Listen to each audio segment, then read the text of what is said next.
In today's video, we're going to talk about how to store your photos and how to organize them. Now, if this is your first time joining me, I want to say welcome. I am so glad that you're here.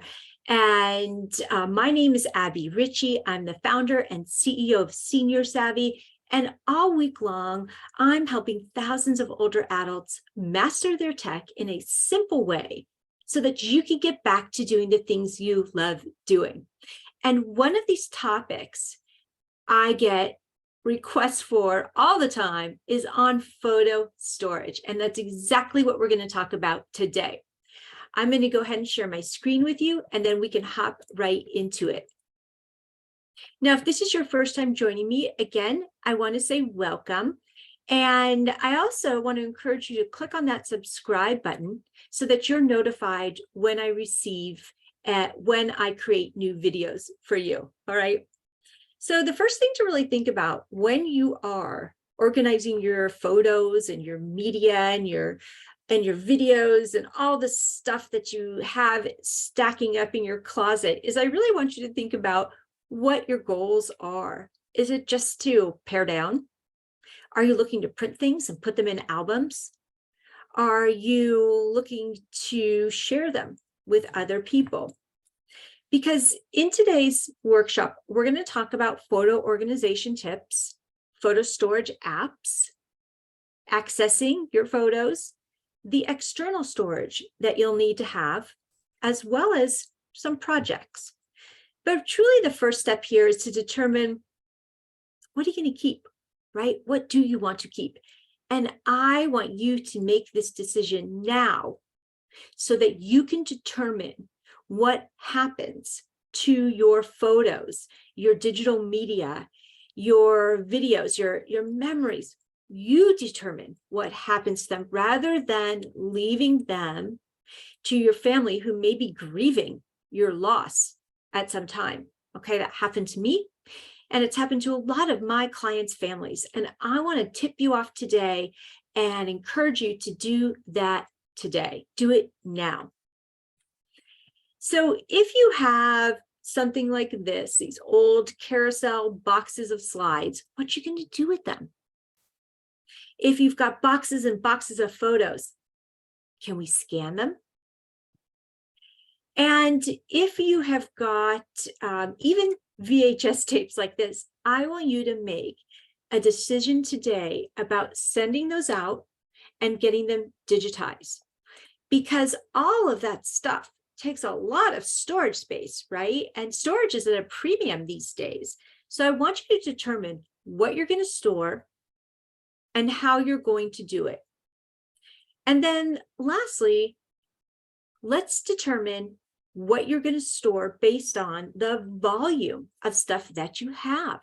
Because the VHS tapes, those take up a lot of space, but a DVD player doesn't. So you can really determine what you're going to store based on what you're going to keep.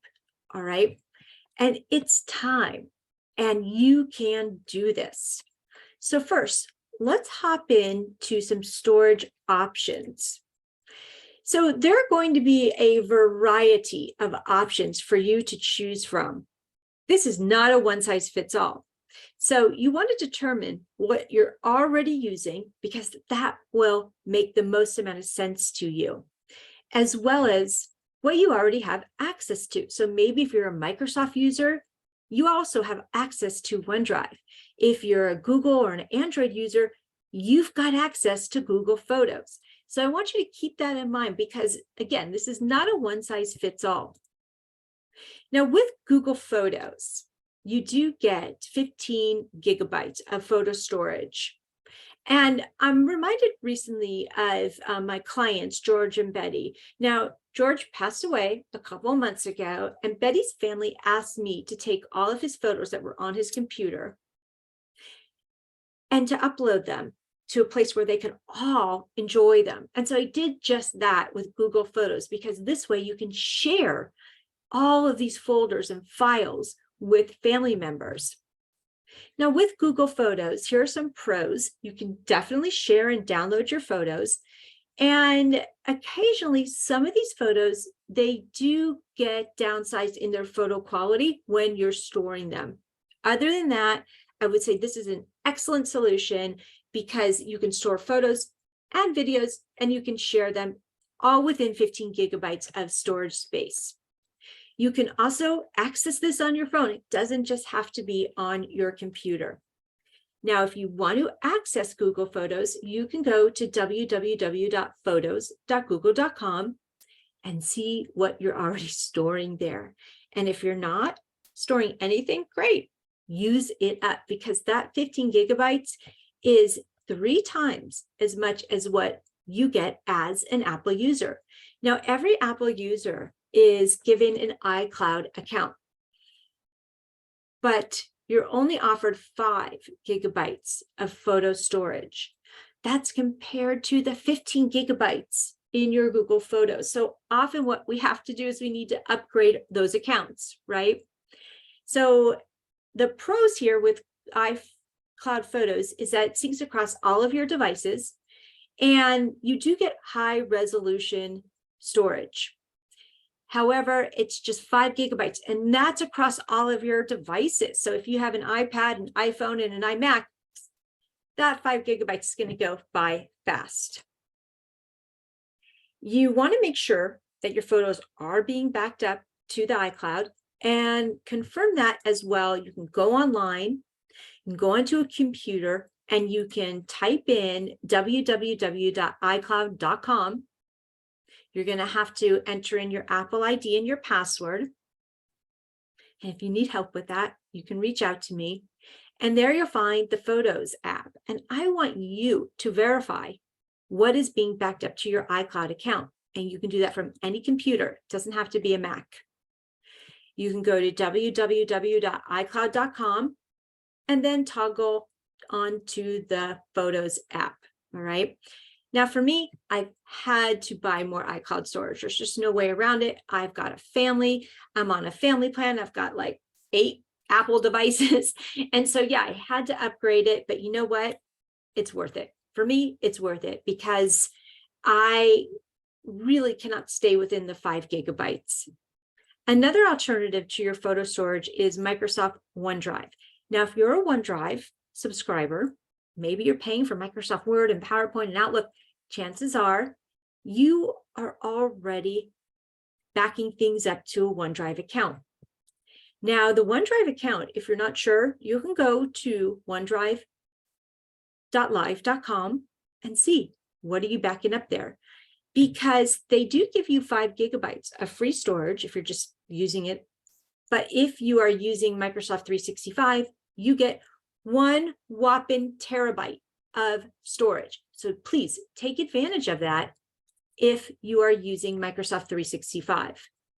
So that is my recommendation, especially for my Android users, or if you are using Office, Microsoft Office 365. If you're not sure, well, ask yourself, did I pay for Word? Did I pay for Excel or PowerPoint? And that will answer the question for you. Now, here is a little unknown fact that I want to bring to you, and that is Amazon Photos. Yes, if you're an Amazon Prime user and you have a Prime subscription, you also have access to unlimited photo storage and 5 gigabytes of videos. Yes, who knew? They don't really talk much about it, but it's out there and it's available for you. Additionally, here's one of my favorites, and I've been using this since the year 2000. Boy, it sounds like a long time ago, right? I have been uploading all of my photos to Shutterfly for years and years and years because I like to do things with them. I want to make a photo album. I want to make my mom a calendar. So I have all of my photos automatically uploaded to Shutterfly. I don't do any organizing with them until I'm ready to create a project. And Shutterfly has never said to me, Abby, you got too many photos, you need to upgrade. Never, ever, not in 20 plus years. So I also really like Shutterfly because I want to print photos, I want to make cards, I'd like to do things with them. So this for me works well. Now for all of us, if you're using your computer to store old photos, and a lot of us are, I want you to also consider getting an external hard drive. That's that little thing that's plugged into the side. This is ideal for extra storage. Maybe you've got movies or music, and you want to take them off your computer and back them up to an external hard drive. One of my favorites is the Seagate. And when you're choosing the size, for most of my clients who are not storage hogs, a 1 terabyte drive is going to be enough. But you can always upgrade to 2 terabytes.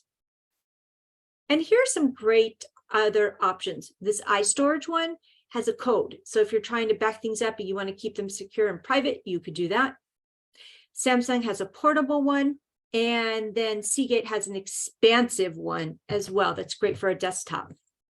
If you just want to get the photos off of your phone, and a lot of us just want to do that, this is an awesome option. So the Omni Photo Stick is available on Amazon. There's the link. Take a picture of it. Go ahead and order one. Order one for your family members for Christmas. And the nice thing about this is that you're going to plug one end into the bottom of your phone, like you would be charging. And then you're going to use the other end and plug that into your computer after you get all the photos off of your phone. And this program does a really good job of organizing them for you.